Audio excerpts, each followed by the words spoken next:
Turkish police detained dozens of suspected Islamic State and Kurdish militants. Meanwhile, an American official says the U.S. and Turkey are finalizing plans for a military campaign to push IS out of a strip of Syrian territory along the Turkish border. Aided by U.S.-led airstrikes, Syrian Kurdish militia take over the Islamic State-held town of Sarin in the north, a key supply route for the terror group. And in Ethiopia, U.S. President Barack Obama meets regional leaders on economy and security as Obama gets ready to become the first sitting U.S. president to address the African Union.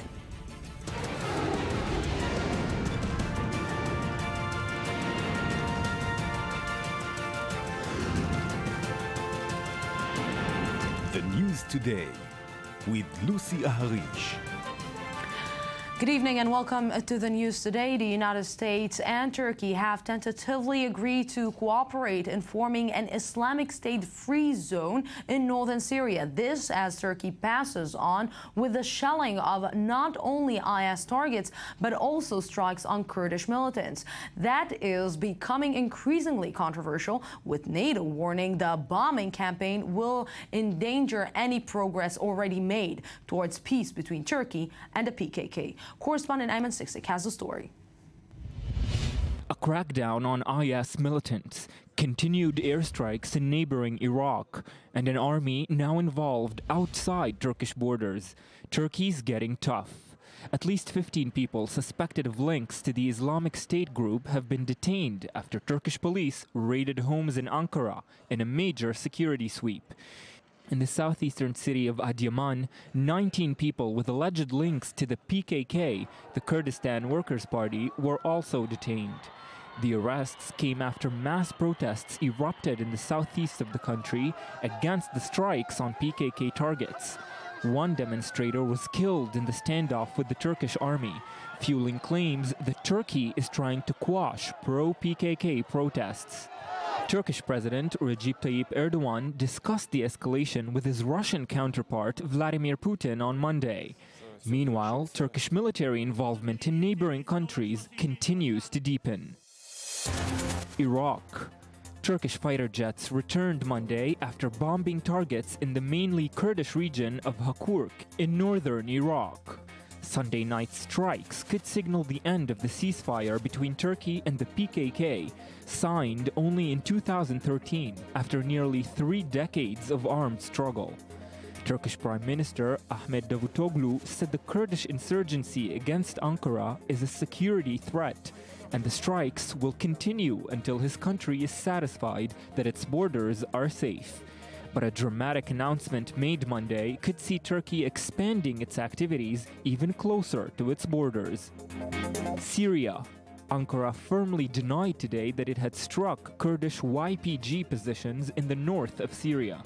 The YPG, a self-proclaimed Democratic People's Army, said Turkish tanks hit its positions in the village of Zurmagar in Aleppo, wounding 4 members of the allied rebel force and several villagers. Despite Turkey's denial, the country's border with Syria is heating up, also due to a different threat: the Islamic State. We have relatives in Syria. We've received a phone call from them. They said the Islamic State had been threatening to launch an assault on them. They got into cars and had to leave. Many of them have left and went to nearby towns. Turkey has dramatically escalated its role in the US-led coalition against the Islamic State group, in a move which could shift its position and influence in the Middle East. And with me right now is retired Colonel Richard Camp, former commander of British forces in Afghanistan. Good evening. Thank you very much for joining me. It's a great voice. Good to see you again, Richard. So, Richard, let's try to explain to me the balance of power right now, because the United States and Turkey, both of them are basically targeting 2 different things. Because if we're seeing and looking at Turkey doesn't want the Syrian regime to continue being where it is. And the United States actually just a few months ago or just a few weeks ago just said that it refers that Bashar al-Assad will stay in his position. Now they're combining forces against IS. How does it going to work? Because I don't understand. I don't think we understand, and it's also complicated by the fact that the United States have been using fighters in Syria and Iraq who are associated with the Kurdish group PKK, which is also fighting Turkey. It's a designated terrorist group fighting Turkey. The US have been using fighters associated with them to attack the Islamic State. And Turkey is not only beginning an offensive against the Islamic State, it's also renewing its offensive against the PKK. In other words, Americans' other allies, or elements of the Americans' other allies. The attacks are taking place Colonel Camp, we will call you again because we are having some difficulties with the line. So we will call you again and we'll put you on the phone. Thank you for now. And I'm right now here with Barak Senior, Associate Fellow at the Royal United Service Institute that deals with national and international defense and security. Good evening. Thank you very much for coming.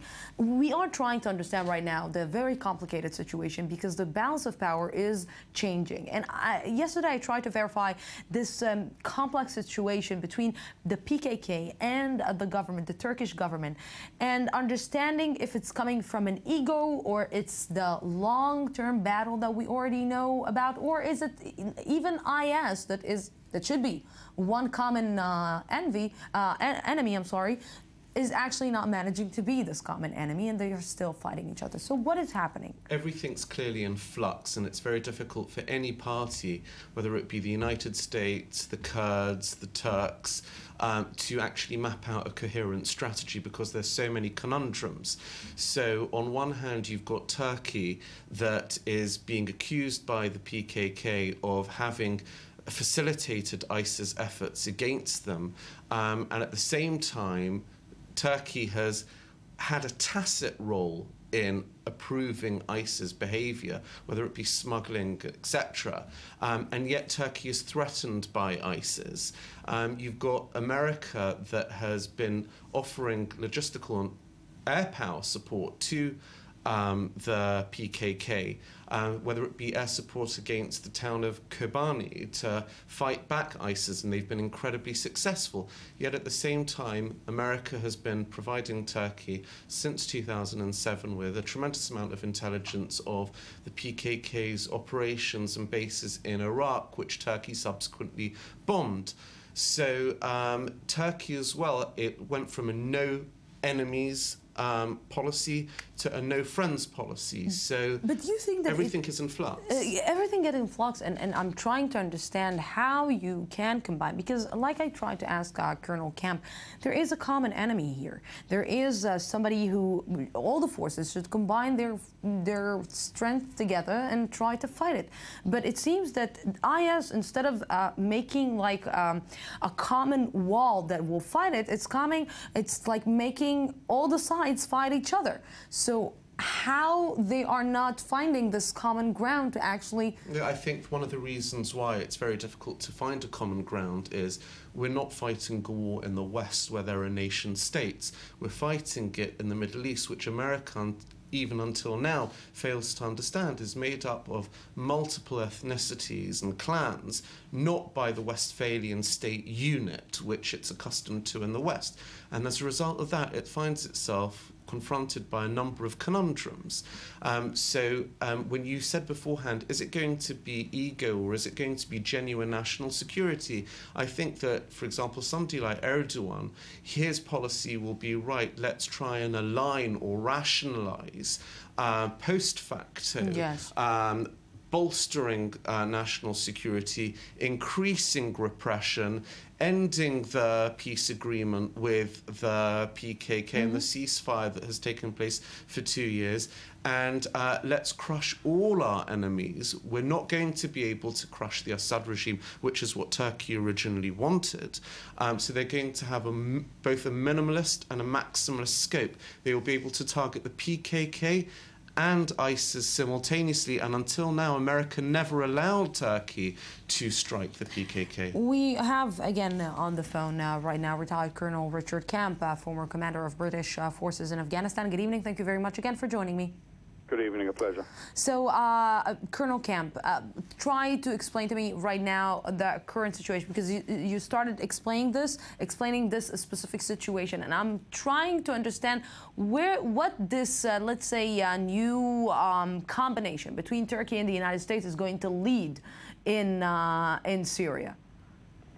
Well, I think what we're going to see ultimately in Syria is we're going to see President Assad, or at least some kind of successor to President Assad, running a big chunk of the country. I don't think we're going to see that the regime falling. I think we're going to see them still in charge of part of the country, but we're going to see other parts split off, and we're going to see, I think, with Turkey coming in. I mean, Turkey has got an extremely effective army, one of the most effective armies in the world, a very big army, which also, of course, being part of NATO, it is able to function and operate very closely with US and other NATO forces. I think we're going to... Colonel Camp, when we're talking about a buffer zone, when we're talking about this specific situation and the United States and Turkey combining forces together, is it going to deteriorate? Because it sounds more right now like an opening of a war. Or maybe it always was a war and we weren't aware of it. What do you mean a war? Do you mean a war against the Islamic State? A war against the Islamic State, or maybe, you know, opening another front in front of Syria, but, you know, maybe taking, and I'm trying just to think here, maybe Turkey is actually using the United States to actually topple Bashar al-Assad from his regime in this way. Well, I wouldn't be surprised if Bashar al-Assad does not get toppled. I think that's probably quite likely to happen. But I don't think that, and I think the U.S. is obviously committed to containing the Islamic State, but it's also, I believe, committed to retaining the Assad regime anyway, not necessarily he himself, in power. So I think that, you know, both have to an extent a similar objective. Of course, the Americans now, with their newfound friendship with Iran, one of their main interests and one of the things that's been driving U.S. policy is the need not to annoy Iran, and particularly now with President Obama still in power and the deal fresh, and President Obama having invested so much political capital in that deal with Iran, I think the Iranians can pretty much call the shots here, and it's the Iranians, I think, that can dictate to some extent with the Americans how far they can and can't go in defeating the Islamic State and strengthening President Assad. Yes, Colonel Richard Camp, thank you very, very much for this. Barak, Colonel Camp just mentioned Iran and the involvement of Iran in this, because Iran is involved whether we like it or not. After the signing of the agreement, is this situation can deteriorate to more complicated because Turkey and, let's say, the United States are in favor of the Iran deal? Look, so on one hand, you're going to see that this is going to go against the interests of the Sunnis, whether it be the nation-state actors, responsible nation-state actors such as Gulf states, or the irresponsible terrorist sub-state actors like ISIS. So this is going to empower the Shia and their proxy, which is the Assad regime, and at the same time Turkey is going to have to make increasing overtures towards Iran, and that's the new panoply that you're seeing in the Middle East. It's amazing. We just, before we started this edition, I mean, you were talking and we said it's really complicated and really hard to understand what is happening right now, but very interesting. Barak Sinor, thank you very, very much for this. Thank you. Continuing with this story, but inside Syria, the Syrian Observatory for Human Rights reports today that the Kurdish YPG militia succeeded in capturing the northern town of Sarin from the Islamic State. Correspondent Mirav Safir has more on the advance and why it's important. Kurdish YPG fighters captured the key northern Syrian town of Sarin from Islamic State militants early on Monday, ending a month-long offensive. According to the Syrian Observatory for Human Rights, YPG militants were aided by U.S.-led airstrikes. As you know, we have been approaching Sarin. We besieged Sarin. Some of them dropped their weapons and run away when they see us. They are running away now. We are on top of a hill in Sarin. As you know, there was a massacre in Suruc. We will capture Sarin because of that massacre. We will fight with these gangs and avenge our martyrs. Sarin is near the strategic M4 highway. Its location makes the city an ideal launch pad for IS to wage raids on Kobani and a home base for attacks on Aleppo. The M4 is also a major channel for transporting fighters and supplies between Aleppo and Raqqa. Over the last few months, the YPG, with the help of Syrian rebel groups, made significant gains against the IS in Raqqa province, including seizing Tel Abyad on the Turkish border in mid-June, then capturing Ain Issa 50 kilometers north of Raqqa city. The UK is part of the US-led coalition against the Islamic State in Iraq, but so far has not taken part in coalition strikes in Syria. On Monday, British Prime Minister David Cameron said he would not rule out immediate strikes if it means protecting British citizens. And what I've said with respect to Libya, or indeed with respect to anywhere else, if there is a plot underway where I believe British citizens are in danger of being targeted, if it's possible to take action to stop that, I would. That is legal, that is right, that is proper, and that's the role of the Prime Minister. July has seen some of the most sustained raids by the US-led coalition against the Islamic State in northern Syria since the air campaign began almost a year ago. And with me right now here in the studio, senior Middle East analyst Ali Waked. Good evening. Good evening, Lucy. So we are here again, and we're talking again about the tango. They are capturing, they are taking, they are capturing. What is happening right now? Lucy, I think what is happening is a tango, as you mentioned, a double tango between, on one hand, the Islamic State and the Turkish army, and on the other hand, between the Turkish army and the PKK and other Kurdish military groups. I think the Turkish are, on one hand, fighting the Islamic State, but they are targeting more the Kurds, which they consider a bigger threat to Turkish territorial integrity and Turkey sovereignty and Turkey national security, and they are using this fight and this unanimity among the international community to fight the Islamic State in order to fight the Kurds. The Kurds were considered the main actor on the ground, the main boots on the ground in this fight against the Islamic State are now targeted by the Turkish government. Exactly, but explain to me how come that the Kurds are managing to actually beat IS and where any other force tried and actually failed? What they have that somebody else doesn't? I don't think that beating the Islamic State is the right definition. I think they did succeed in some places in the borders between Turkey and Syria because they are supported by a heavy bombardments of the international coalition. But without the coalition, we would not see this success of the Turkish. And as I mentioned before, they are the only player, the only actor in the ground that is facing the Islamic State, that is now supposed to face two enemies, for the first time the Turkish army and of course the international coalition from the air, while the Kurdish forces are on the ground. Now, if the Turkish are playing this very sensitive, delicate, and dangerous game to try to weaken the Kurdish forces on the ground, we might see one more turnover in the equation, this time in favor of the Islamic State. I want to mention one point, Lucy. I'm not sure, as many analysts and many experts in Turkey, that the Turkish are fighting the whole Islamic State. We are still listening that some elements of the Islamic State are finding shelter in Turkey, are moving between the borders of Syria and Turkey almost freely.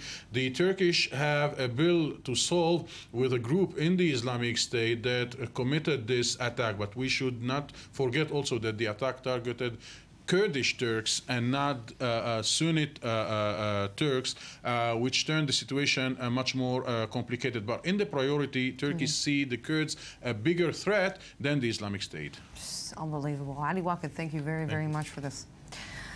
And despite an announced 5-day truce in Yemen, fighting continues across the country where Saudi-led forces are battling Iran-backed Houthi rebels to restore the elected president.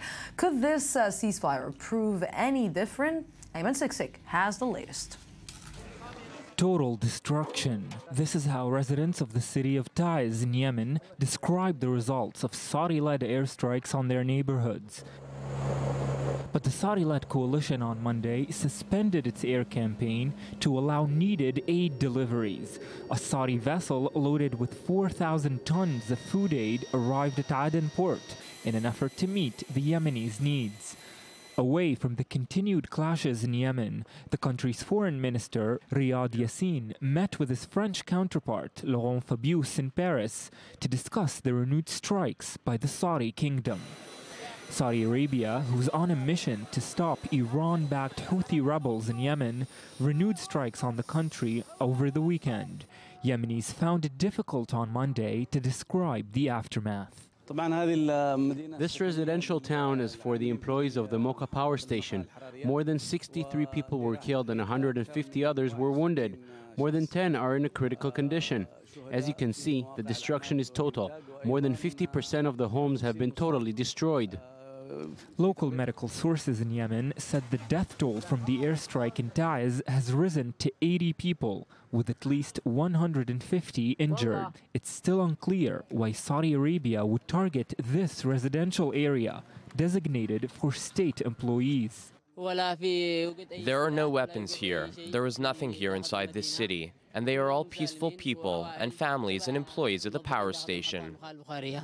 Across Yemen, clashes persisted in several areas on the ground, and the leader of Yemen's Houthi movement rejected a ceasefire planned by the Saudi coalition, saying such a truce would benefit only the Islamic State and Al-Qaeda, in a message posted on the group's Twitter account. And we're going to Africa. U.S. President Barack Obama is in Ethiopia after a short visit to Kenya, becoming the first sitting American president to visit either country. Correspondent Mirav Savir has more on Obama's goals in Africa and what's been said thus far. Security and economic relations. Those are the main topics U.S. President Barack Obama and Ethiopian Prime Minister Hailemariam Desalegn are focusing on during the first trip by a sitting American president to the East African country. My message today to the people of Ethiopia is that as you take steps moving your country forward, the United States will be standing by you the entire way. His visit also comes at a time when we are working hard in improving governance and fighting insecurity, conflicts and terrorism. His visit could not have come at a better time.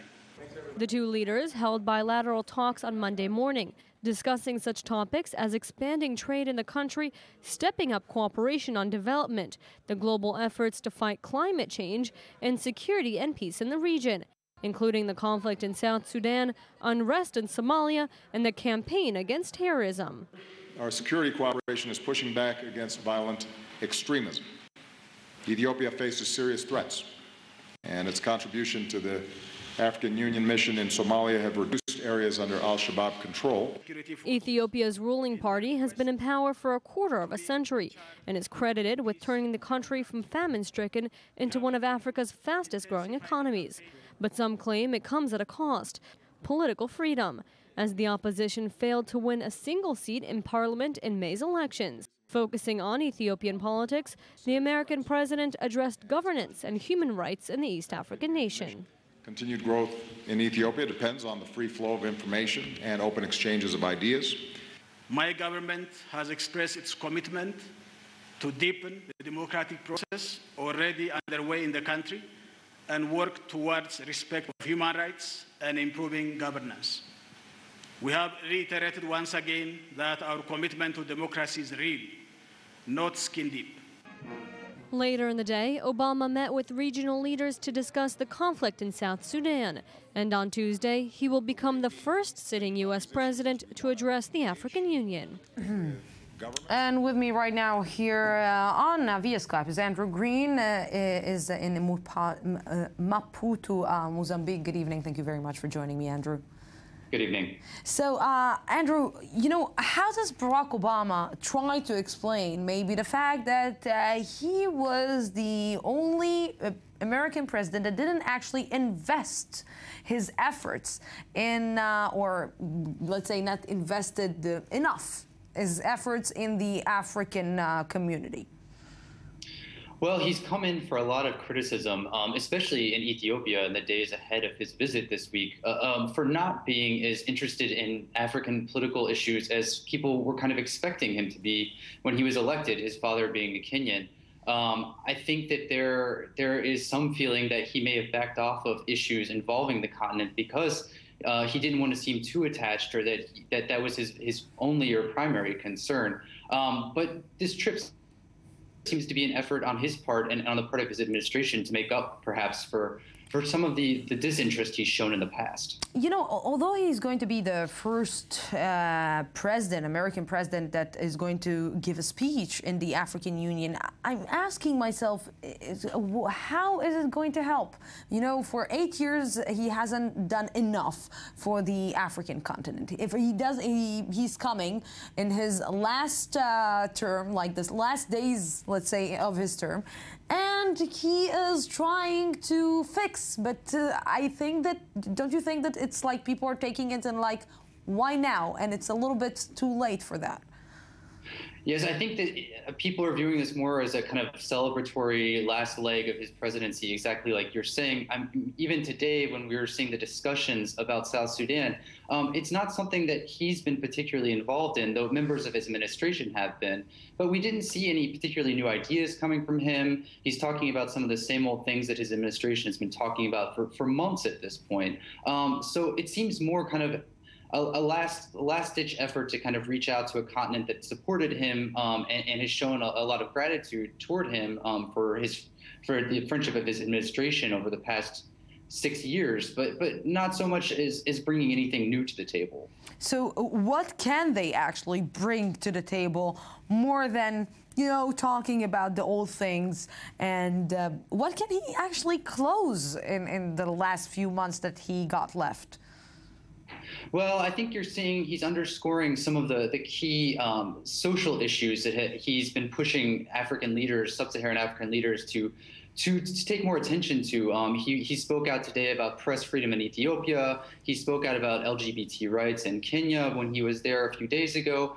So I think, you know, he's pushing for some of the civil liberties issues that he's become known for recently in the U.S. during his administration. But I think just by virtue of the fact that he's in Ethiopia, a country that's not shown a lot of respect for civil liberties over the past few years, you can see that his interest is really more in keeping these countries militarily engaged and contributing to peacekeeping missions in the region. Yeah, it's good talk. It's good to talk, but you know, when the other side maybe doesn't want to listen, it's a little bit of a problem, I think. Andrew Green, thank you very, very much for this. Thank you. And we're going out for a break, 2 minutes, and I'll be back for the second part of the news today. Don't go anywhere. 2 minutes, and I'll be back.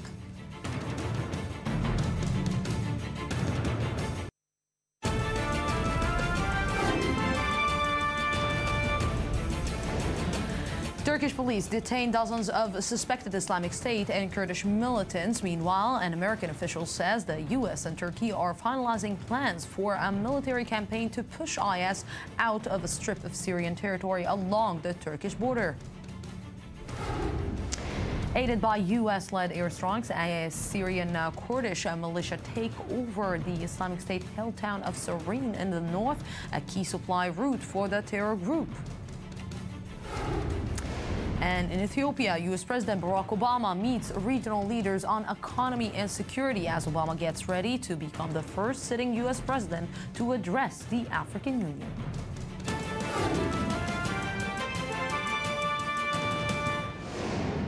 Welcome back to the news today. Israeli media reported and Israeli officials confirmed that Israel's Interior Minister Silvan Shalom met with senior Palestinian negotiator Saeb Arikat in Amman recently in an effort to calm tensions between the two sides. While the issue discussed and the outcome of the recent meeting between the two officials was unclear, it was described as a trust-building move and the latest in a string of private talks held between Israeli and Palestinian Palestinian officials since the Israeli elections in March. And to understand a little bit more about what is happening right now between the Israelis and the Palestinians, senior Middle East analyst Avi Sakharov, good evening. Good evening. And also former Palestinian Minister of Prisoners Affairs Ashraf Al-Ajlami, good evening. Thank you very much for coming. Gentlemen, try to explain to me what is happening right now. Maybe Benjamin Netanyahu is going to change the path that he has done, and he is doing some trust-building moves towards the Palestinians? Well, it seems like both sides understand that there is a need for understanding, for talks, not negotiations, but let's say secret talks in order to calm down the situation and maybe in the future to lead the path to some kind of negotiations. And this is why we had seen in the last month, even two, a few meetings that took place, some in Amman, some in the West Bank and in Israel, between Israeli officials and Palestinian officials. Some weren't reported in the news, as I published last night that Silvan Shalom met Saib Arikat in Amman, and a few days before that, but there were some other meetings between very high-rank officials from both sides. Then again, trying to reach some kind of an understanding, not even an agreement about, I wouldn't call it a tahdiya, but to lower down the profile tension of anger and tension between the two sides. Let's talk a little bit in the meantime where everybody's trying to build some kind of trust between the Israelis and the Palestinians. What about, let's say, the reports that President Mahmoud Abbas is going to retire in 1 year? In 2 months, I'm sorry, in 2 months. I don't think that President Mahmoud Abbas will retire within or after 2 months. The message from President Mahmoud Abbas was mistaken and misunderstood. He wanted to urge Fatah movement to act and to prepare itself to the conference, Fatah the movement conference, which must be held on the 29th of November. And the preparation of its conference must be ended by the 1st of September. So he wants to urge them, if you don't do your job and your preparation, I will give you maybe the guidelines, surprise or something like that. Okay, so let's try to think that the surprise will be that, because I'm trying to connect the dots of what happened lately. And what happened lately was that the name Mohammed Dahlan came out back on the table. The name of Yasser Abd Rabbo came back on the table of people who are trying to coup President Mahmoud Abbas. And I'm trying to think, if I was President Mahmoud Abbas, and he's seeing that all the people around him are trying to topple him from his position, maybe he's saying to himself, maybe it's better that I will take a step down. Maybe it's better that I will announce that I'm stepping down from the position. He is 80 years old. He's almost 80 years old. How long can he maintain this position? Look, there's no doubt he's not a young man anymore. And yes, he's around 80 years old. And yes, he had enough of the Israelis. He had enough of Hamas. He had enough of the settlers. He had enough of many things. But I, as an analyst, as someone who's trying to look from the side, I didn't see indications that Abbas is about to step down. The opposite. By removing Yasser Abd Rabbo, by doing all kinds of actions against Mohammed Dahlan, by turning a bad face to Salam Fayyad and others, the message is the opposite. I'm going to stay here and I'm going to remove all my so-called enemies. I don't think that they're his enemies, but the ones that he's considered to be his enemies, he removed them. So this is not a man that raised the white flag and said, that's enough for me. Yeah, and well, just like Benjamin Netanyahu is doing to his, and I don't see opponents. Netanyahu stepping down from the prime minister's office. But this is exactly from this specific place where I'm trying to understand how long can he maintain his position? How long can he sit in the position of the president of the West Bank, the president of the Palestinian Authority? How long can he not start signing on somebody to take his place? He all the time calls for new elections, for reconciliation with Hamas movement and the unity of the Palestinian Authority, and he won't be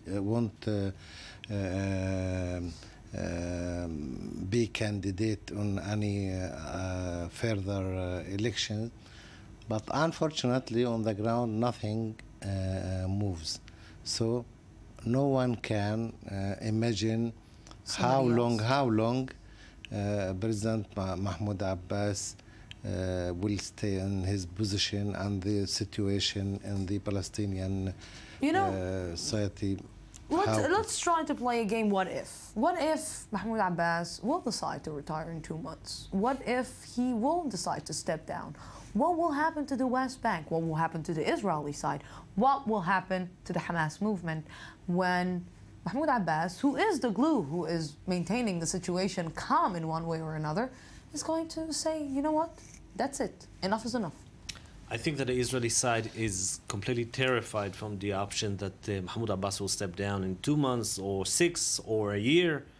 And many of the Israeli officials are trying to think what will happen the day after.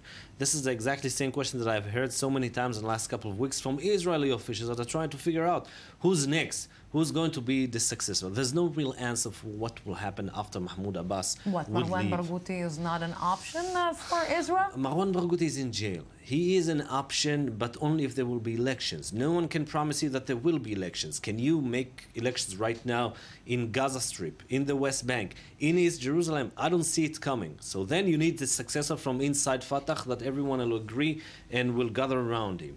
I don't see a figure today from inside Fatah that, people will point a finger and say, he's our leader. Now, I have to say that even when Yasser Arafat was the leader, no one pointed a finger at Mahmoud Abbas and said he's going to be the next leader. But there was some kind of an understanding that it's going to be either Abu Ala Ahmad Kiria or Mahmoud Abbas Abu Mazen.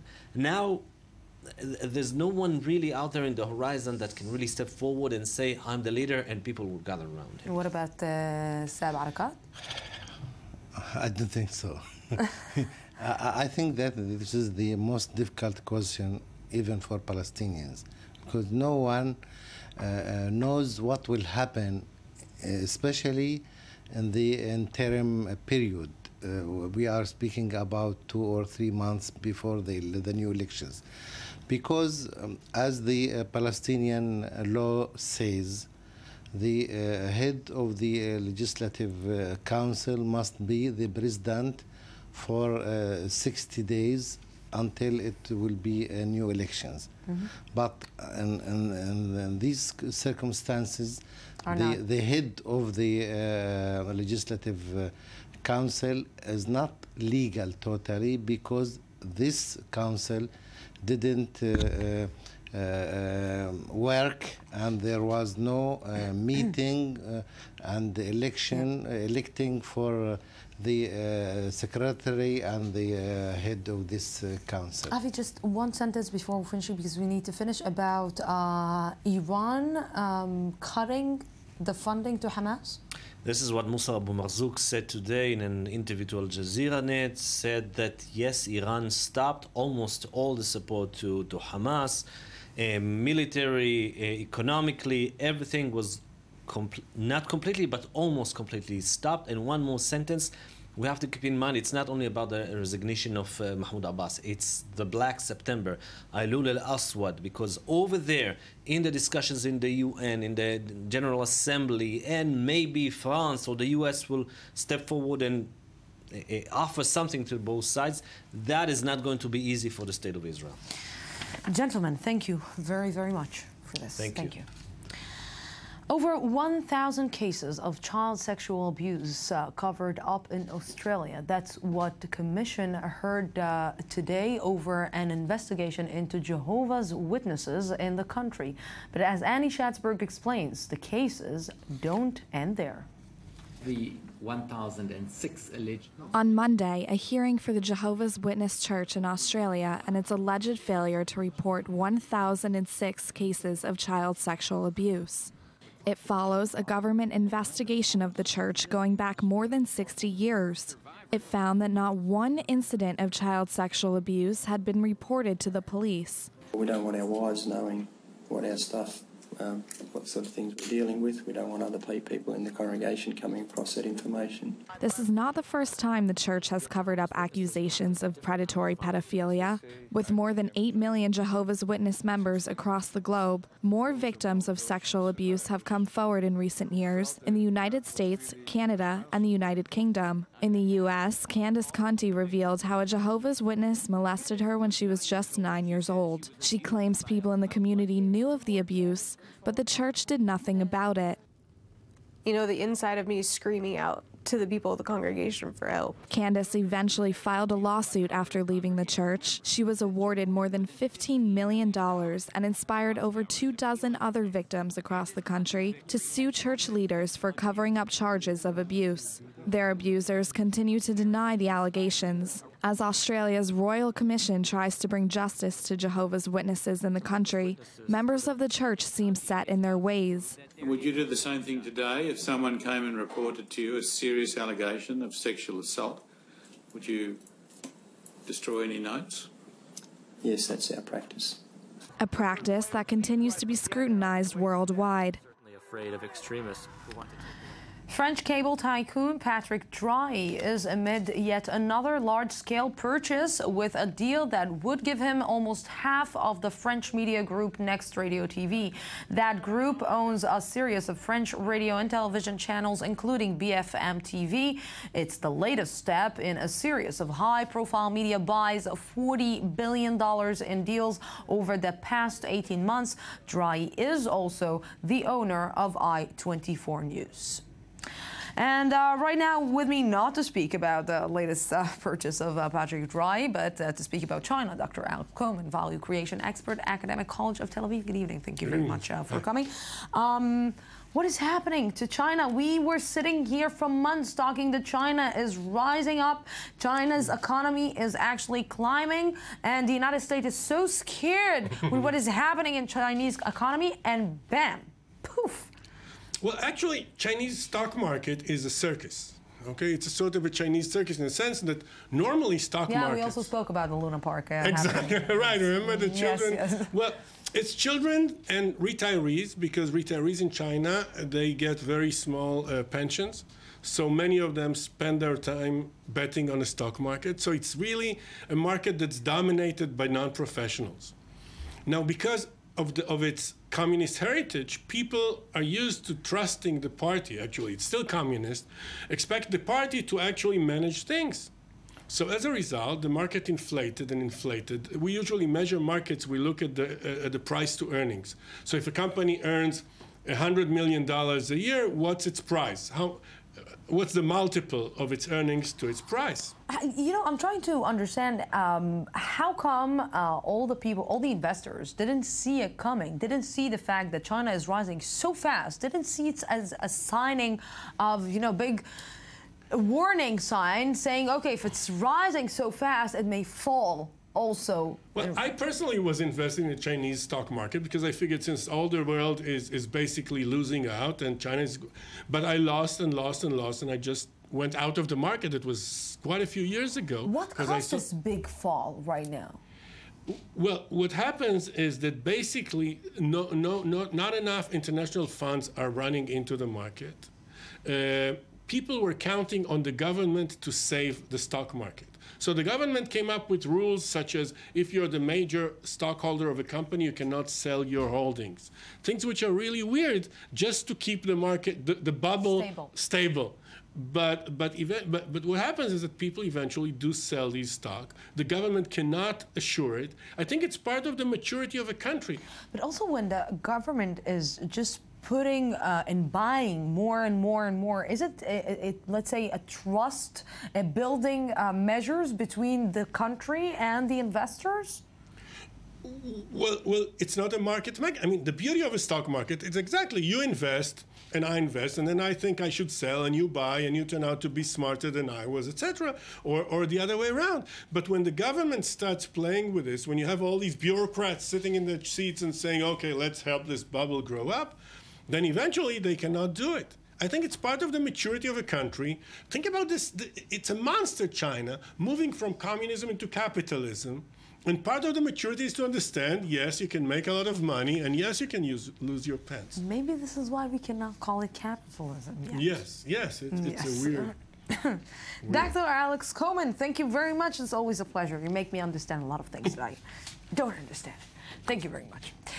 As the international community begins to re-engage with Iran and trade and diplomatic links are reignited, Iran citizens are hoping for a new era of prosperity. Among them are Iran's 350,000 Baha'is persecuted by the current regime throughout their history, living as second-class citizens in their homeland. Daniel Campos has a look at the minority and its past.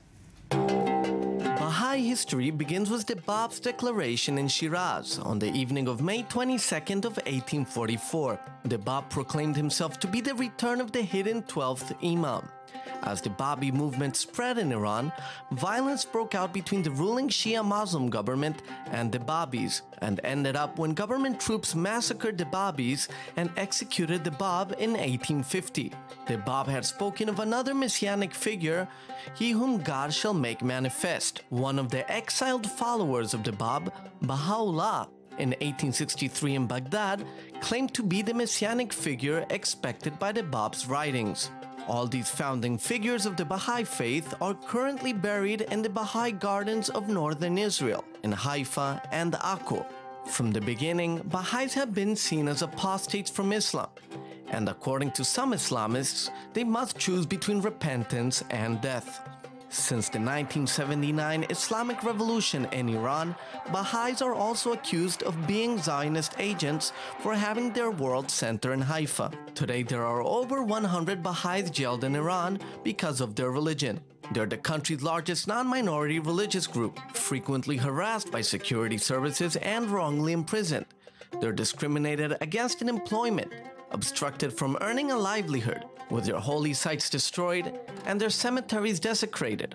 The Baha'is have also been denied access to higher education since 1981. Still in effect today is a 1991 secret memorandum of the Supreme Revolutionary Cultural Council authored by the Iranian government, stating they must be expelled from universities once it's known they are Baha'i. In 2008, 7 Baha'i leaders were arrested and put on trial at Branch 28 of the Tehran Revolutionary Court. In 2010, Iran promised the Human Rights Council to improve the situation, but instead, violations of human rights against the minority have intensified, as many nations move towards a more optimistic relationship with Iran. The story of Baha'is reminds the international community of Iran's failures to fulfill its promises to grant human rights to many of its citizens, especially its minorities. Now we're staying in Haifa, but to a heartbreaking story that raises a lot of the questions of ethics and our rights. An Israeli teenager suffering from leukemia fled chemotherapy treatment last week in Haifa's Rambam hospital, posting a video begging for the right to die with dignity.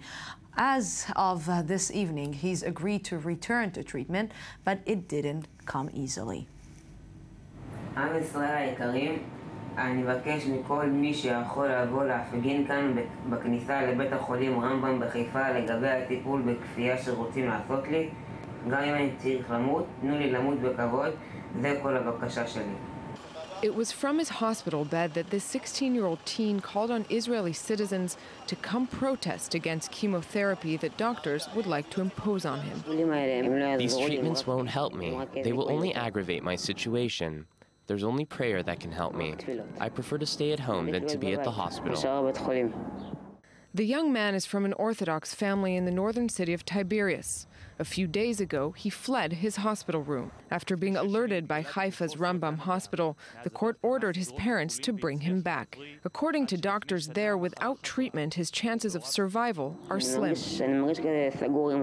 At the hospital, I'm locked up and I feel alone. I'm not well. I want them to leave me alone. A distressed appeal from this teen, who has suffered from leukemia since he was 11. After several treatments and 2 remissions, the cancer came back around a year ago. a rare form of the disease that demands new chemotherapy, but this time he refuses to do it.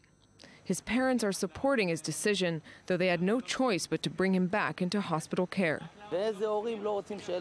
His parents hope he will continue the treatment. What parents would not want their child to be in good health? That being said, this is a very mature teen, with his own will, his own opinions, and we think that treating his cancer by force, attached to his hospital bed, will not bring him any good. For its part, the hospital responded, and for them, it's not a question of forcing a patient to continue treatment. The boy is hospitalized according to the court order. He refused treatment, so he remains in his room. The doctors do not intend to treat him by force, and the reason is simple. The treatment required for a possible cure is long and requires patient cooperation, and his total commitment to respect even the smallest protocol. Without cooperation, no treatment will be effective. But this patient has one wish: to leave his hospital room and go home to Tiberias and make the most of every minute. And something else or connected. In a substantial shift, Israel's deputy health minister announced today that the pharmacies would be stocked with medical marijuana to bypass bureaucratic process many patients face in getting their prescriptions. Ori Shapira has more on the decision. Is Israel's right-wing religious government on its way to legalizing marijuana? Israeli Deputy Minister of Health Yaakov Litzman from the ultra-Orthodox United Torah Judaism Party lit up a special Israeli Parliamentary Committee meeting Monday with a very surprising declaration, one that may ease the procedure of receiving medical cannabis. A special senior doctor will be in charge of the cannabis, which will be provided through the pharmacies. Israel has a stern approach towards cannabis users, but in recent years has allowed the use of medical marijuana, which is provided through the authorization of a special commission in the health ministry. Many of those who need the drug complain of the bureaucracy and the long waiting time required to receive the desired herb. Ironically, Israel is considered a pioneer in growing new types of cannabis, like this greenhouse called Tikkun Olam or Fix the World, where horticultural revolutionaries are growing a strain of cannabis they claim can relieve symptoms of some chronic diseases without psychotic effects. This is an industry which makes life easier on Holocaust survivors, terminal patients, and those suffering great pain. Israel is in the front line, and even a leader in this domain. Opponents of legalization in Israel claim that a country constantly with high military tension cannot allow its citizens, many of them soldiers, to use a drug which may lead to psychoactive episodes. In recent years, more and more countries, including some states in the US and even North Korea, permit cannabis use. Now, after Litzman's announcement, there is a good chance that in the near future, people in the Holy Land will get high on more than just religion. Yes, and right now with me, Jonathan Regev, who's high on a natural way. Yes, yes. I do not need laws. We don't need I'm thinking like about what I said now. Cannabis and all Can these we things. rewind 30 seconds? No, we don't need those because we're high like on a yes, of natural course. basis. Yes, no. Jonathan Regev, ladies and gentlemen. Good evening. How are you? I'm great. How are you? All good? Yes. Let's talk about FIFA. Our friends from FIFA. Yeah. Sepp Blatter and Michel Platini, they were both in Russia this past weekend because of the draw for the 2018 World Cup qualifiers was held, and they met in St. Petersburg. Of course, Sepp Blatter about to leave, Michel Platini seen as the potential replacement. Were they very friendly to each other? I don't think so. I would say no. No. They did. The handshake we saw was very cold. Yeah, very cold. And He's yet, sitting next to him, and it's like this smile. Yes, I'm so happy to see you, I'm so happy Sepp. to see you that yes, you're Michel. sitting here. Yes, so, but you never like the men who will maybe replace you. I wonder why. Yes. I wonder why. Chris Froome. Yes, Tour de France. We spoke about it yesterday about Chris Froome winning. Usually the last part of the Tour de France, when they get the riders come into Paris, is colorful and nice. Only yesterday it was pouring rain, Yeah, at least for some parts in Paris. But yet the fans, I see them as the real winners of the Tour de France. They were not afraid. They were out there in the rain. That shows how strong and prestigious this race really is.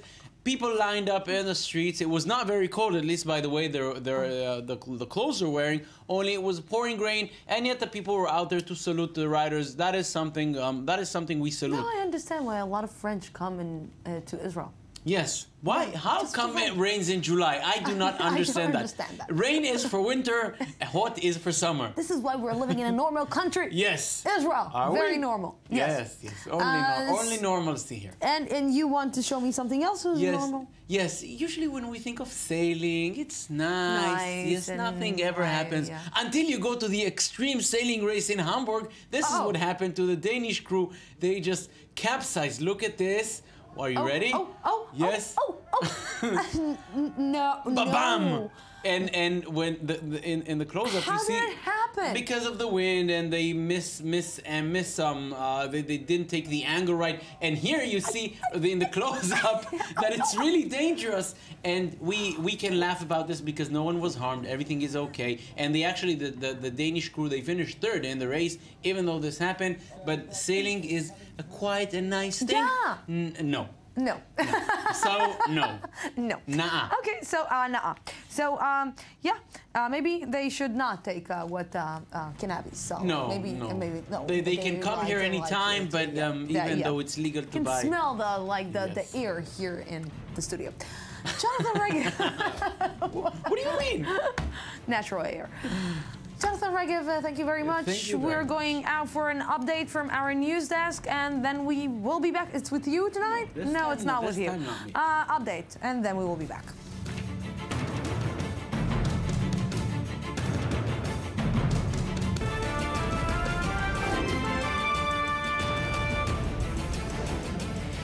Yeah, USA. We're back for a weekly look at the American presidential race with much focus on the GOP these days and one candidate in particular. Before we discuss, ABC News has more on whether Donald Trump's tough talk can last.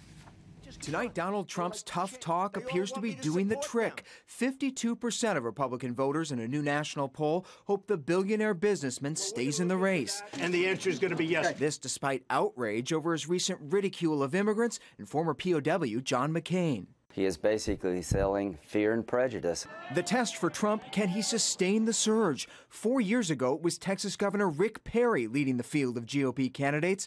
A month later, businessman Herman Cain catapulting to the front of the pack. Both eventually dropped out, Mitt Romney becoming the nominee. Thank you, everybody. For now, Trump will be center stage at next week's first primary debate, but he's already trying to keep expectations low. I'm not a debater. I never did that before. I don't know if I'm going to be good. I don't know. I have no idea. I've never done it before. Trump's 15 Republican rivals are duking it out for one of just 9 spots on the debate stage. Some resorting to unusual behavior, like Senator Lindsey Graham, whose cell phone destruction video went viral. The only way you can get in that debate is do something outrageous. Donald Trump has set the bar of outrageousness. Yes, he definitely set the bar for outrageousness.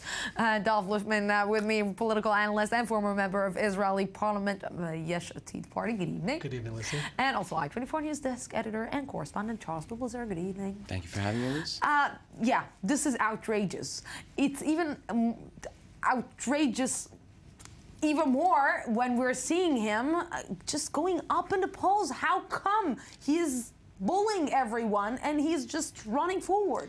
Defying the odds, let's put it that way. Okay. A new CNN ORC poll finds him out in front at 18%, ahead of Bush's 15%, and Walker trailing by 8 points at 10%.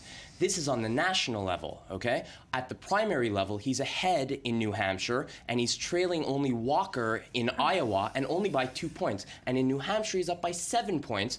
And this, despite an overall unfavorability rating of 59%. What is the secret, Dolph? Because I just this is a mystery. This guy to me is like just, I don't find the words to define him. I think people like straight talk. I think people despite all the controversy, and yes, he'll lose people because of that. How low you can go? It's like, it's not but here's the thing. talk. It's like totally not politically correct. And here's the thing. We sat here for weeks saying, okay, he's going to dwindle down. He's going to go down now. This scandal will get him in trouble. This scandal will get him in trouble. And he's just rising. And now, as you just saw from ABC, you're going to have there's 10 spots for these debates starting next week in Cleveland. Next week there's a debate. He reached to the debate. It's like, it feels like a finale in a reality TV. What they're doing is they're saying the top 10 in 5 major polls on a national level will make it to that debate. So now people are saying to themselves, how do I get to that debate? I have to do something outrageous. I think this next week, Charles, I think it's going to be crazy as we see people, especially on the lower half, trying to find a way into being one of those 10. So what, they're going to go lower and lower? Can you go lower than Donald Trump by what, being more racist, being more outrageous, trying to humiliate somebody else, high-ranked officer in the White House? What? Personally, I think that people are not necessarily going to take the same track as Donald. I think that they're going to start targeting the Democrats more. And I think that's how they're going to start making the headlines. They already started. They have started, true. But to a certain extent, the Republican Party, there has been a major backlash against Donald Trump. And again, people are going to want to come out and become a little bit more presidential, especially as the debate comes up. It's in prime time, a lot of focus, a lot of spotlight, a lot more media attention that a lot of the other candidates have not yet received. I think they're going to want to come out a little bit more dignified.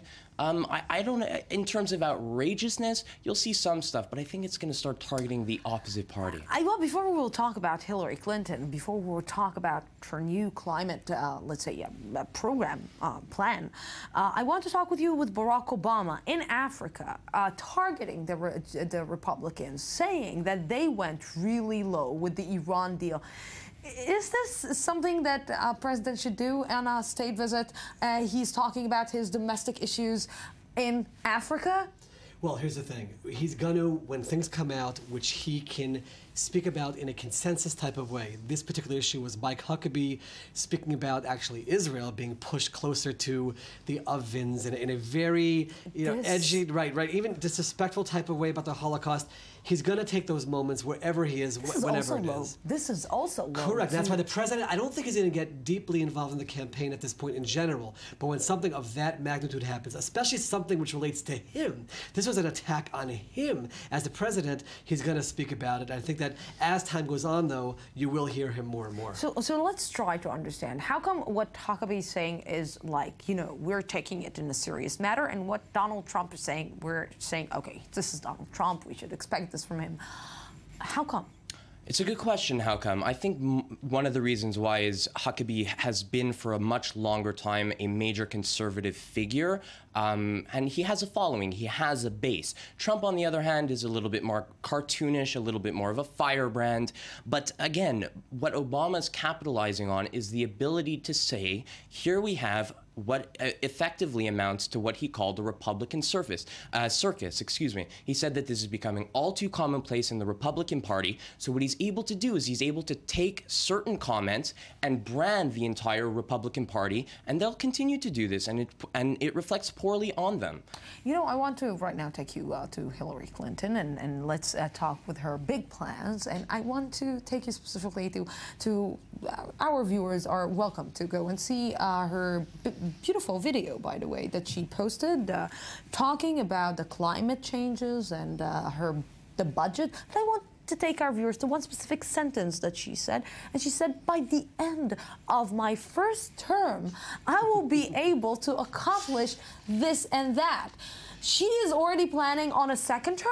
That's a Clintonian, possibly slip, actually, in terms of the way that was said. And if we caught it, there's no doubt other people are going to be pouncing on that as well in terms of where she's looking. But I will tell you, this is also part of her going after the entire Republican Party. The entire Republican Party who are dismissing climate change and this issue as a non-issue, even bringing in their own scientists and talking about it. And now with one broad stroke, with one plan, she's able to take on all of them because they're unanimous on this issue, and that's what she's doing. And I have to tell you, as someone who worked on this issue in the Knesset and wishes that Israel was further along on this issue, she pulled at me there. She pulled at me there in terms of seeking a long-term plan. Again, the numbers we can talk about whether it's workable or not, but the idea of striving for something on this issue, it impressed me. I think that you don't think that it's workable. I agree with Dov that I like the strategy of dealing with the issues, and I like dealing with the specific issues that the Republicans are very weak on, which is climate change.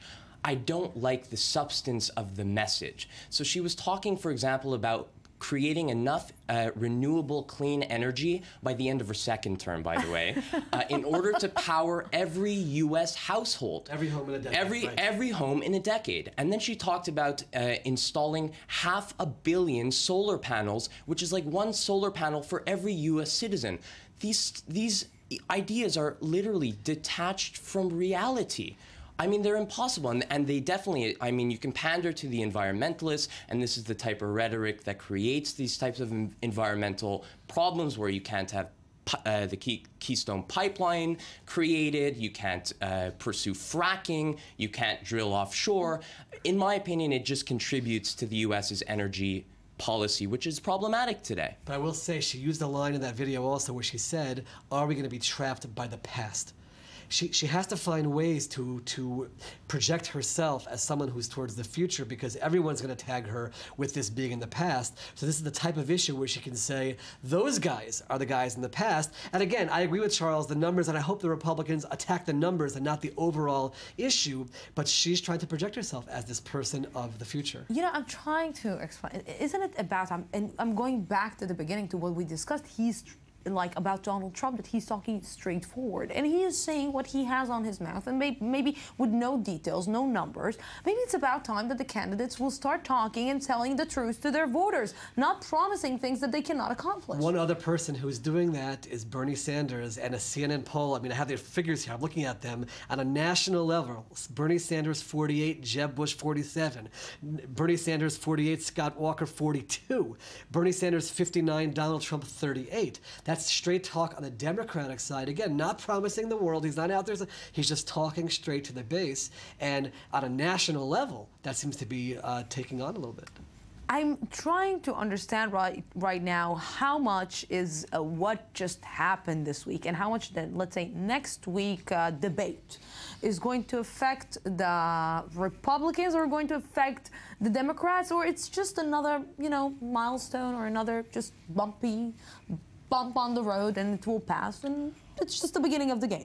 I think that next week, has the potential to impact the Republican race more, just because it's so much more developed. There are far fewer candidates on the Democratic side, and the gaps between the candidates are much larger. So I think you're going to see a much bigger fluctuation in terms of what happens thereafter on the Republican side. But I wanted also to bring up the fact that, like, on the Democratic side, Hillary's unfavorable rating is at almost 50% as well. And no one really is coming to the forefront. And in that debate, for example, there's going to be very little traction, I think, only because Hillary is so far ahead. We had been talking about Biden, for example, coming into the fray. He's polling so poorly. And like O'Malley, Chaffee, and the rest are at barely 5% cumulatively. And the Sanders favorables are way up. You know, in terms of these internal numbers, it's something which is so difficult to assess. And we'll see if the debates make an issue or not. It will remove 7 candidates from the picture, though, that's for sure, and narrow it down to 10. I want you to put your chances, what the first debate is going to be about, and next week I'm going to test you on it. Foreign policy front and center, and obviously the economy. Yeah, Iran. I think that this is the time for the Republican Party to bring this issue up, show how strong they are against Obama. And I think I agree with Charles that showing themselves as presidential and dignified, as opposed to what they'll see possibly from Donald Trump. But I'll be waking up at whatever time in the morning to watch this, because it will be entertaining. So when it's going to happen? August 6th. If I'm putting you two as, let's say, 2 candidates of the Republicans, what are you going to slam in each other's faces? Let's say, for example, you're Donald Trump and you are Huckabee. Go. I mean, for a guy like Donald Trump, for example, he's going to be going after everyone. It just simply doesn't matter.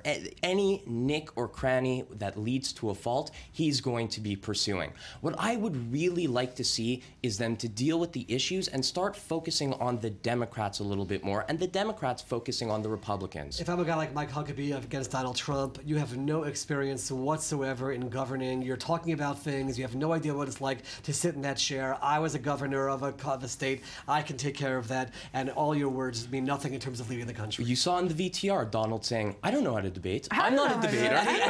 He admits it, and he admits it. Gentlemen, first of all, thank you very much. Always a pleasure with you guys. I just want to, maybe we should send them next week, this next guy. Jack the Punisher Ghosh is a Muslim Arab Israeli living in Abu Ghosh, a town just outside of Jerusalem. He's also an MMA fighter representing Israel in international competitions. Wissam Kabha and Uri Shapira have a story. An identity not yet entirely clear, shifting between Israeli citizenship and Palestinian heritage. Some may call it a double identity, but to him there is no conflict. What I like about Jackie is the self-confidence that he has in himself, that he's one step before arrogance. Jack Ghosh is a devout Muslim from Abu Ghosh, close to Jerusalem. His Israeli identity is dear to his heart. I'm a religious man. I believe in God. I pray 5 times a day. I did the pilgrimage to Mecca, and I always trust in God with everything I do. When I started to study the Quran, I learned many things. I understand it's not like people show it. My goal is to show the good side of Islam. Ghosh has been training in MMA, the most intense and violent form of martial arts in the world.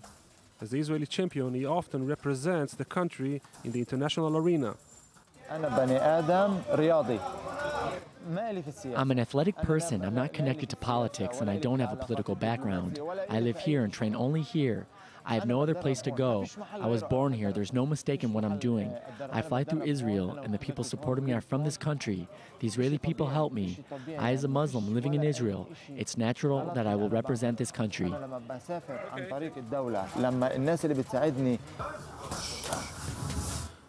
But Ghosh also faces political resistance in light of his participation in these MMA fights. The story of this man comes against the background of the Israeli-Palestinian conflict, but he has one clear message, that sports are above all these political problems. So, what do you think? Who is going to be in the battlefield? Who would you put with this guy? Oh boy. Oh boy. Who do you want to see beaten up? Let him at all of them. Let him at all of them and whip them into shape and get on message. Battle Royale. I think that no, we won't put Hillary Clinton in that battle. I think it's too bad for her. Only you can say that. We can't. I said that. I said that. Gentlemen, thank you very much. It was a pleasure. Next week, you are going on vacation, right? Next week? I will be home. Yeah, you will be in Canada next week. But just watch us, and we will miss you. As always. Of course. We will. Thank you very much for being with me. That's it for tonight. We are done from the Jaffa Port, Israel. Have peace. Don't fight with anyone. Don't go ballistic. Just love and peace and all good. Good night.